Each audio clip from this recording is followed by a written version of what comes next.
नमस्कार, आप देख रहे हैं वीके न्यूज और मैं दृष्टर उपाध्याय। पूर्वी लद्दाख के भारत चीन बॉर्डर पर गलवान घाटी में सोमवार को धोखे से चीनी सैनिकों की ओर से की गई हिंसक झड़प में भारतीय सेना के 20 जवान शहीद हो गए थे, जिसमें भारतीय सेना की तरफ से नेतृत्व कर रहे 16वीं बिहार रेजिमेंट के कमांडिंग ऑफिसर कर्नल संतोष बाबू देश के लिए वीर गति को प्राप्त हो गए। चीन के सैनिकों की हिमाकत का करार जवाब देने के लिए पूरा हिंदुस्तान कर्नल संतोष बाबू पर गर्व कर रहा है। उन्होंने बड़ी बहादुरी के साथ चीनी सैनिकों को हिंसक झड़प का जवाब दिया।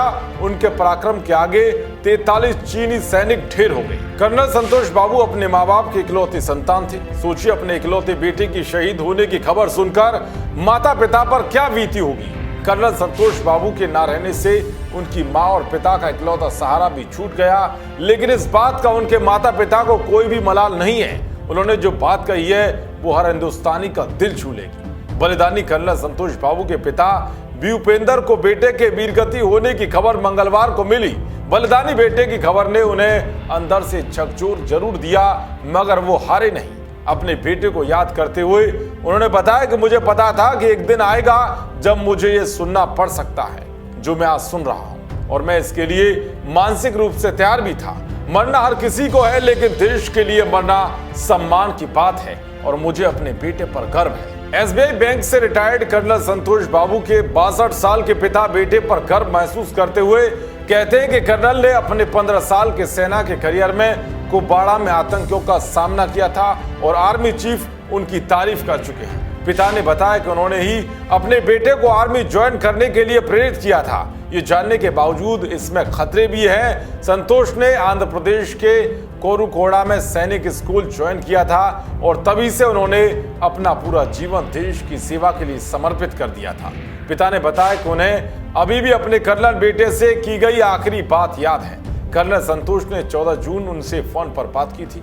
सीमा पर तनाव के बारे में पूछने पर कर्नल ने कहा था कि आपको मुझसे ये नहीं पूछना चाहिए, मैं आपको कुछ नहीं बता सकता, हम तब बात करेंगे जब मैं वापस आ जाऊंगा। और यही पिता पुत्री की आखिरी बातचीत थी। इसके अगली रात को ही कर्नल संतोष बाबू गलवान घाटी में वीर गति को प्राप्त हो गई। कर्नल के पिता और मां मंजुला तेलंगाना के सूर्यपेट में रहते हैं। कर्नल के वीरगति प्राप्त होने की खबर सबसे पहले उनकी पत्नी संतोषी को दी गई।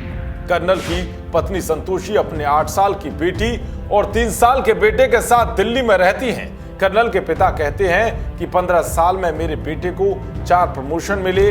पिता के तौर पर मैं चाहता था कि वो खूब ऊंचाइयों को चूमे।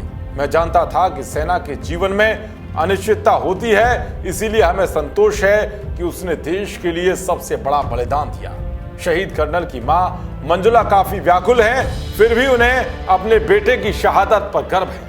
कर्नल की मां ने अपने बेटे की शहादत पर कहा है कि मैं खुश हूं कि उसने देश के लिए अपना जीवन दे दिया, लेकिन मां के तौर पर दुखी हूं, मैंने अपना इकलौता बेटा खो दिया। खैर, ये बात तो पूरी दुनिया अच्छे से जानती है कि शहीद हिंदुस्तानी शूरवीरों के माता पिता ने अपने बेटे की शहादत पर हमेशा से ही गर्व किया है। देश और दुनिया की तमाम खबरों को पाने के लिए देखते रहिए वीके न्यूज। जय हिंद, जय भारत।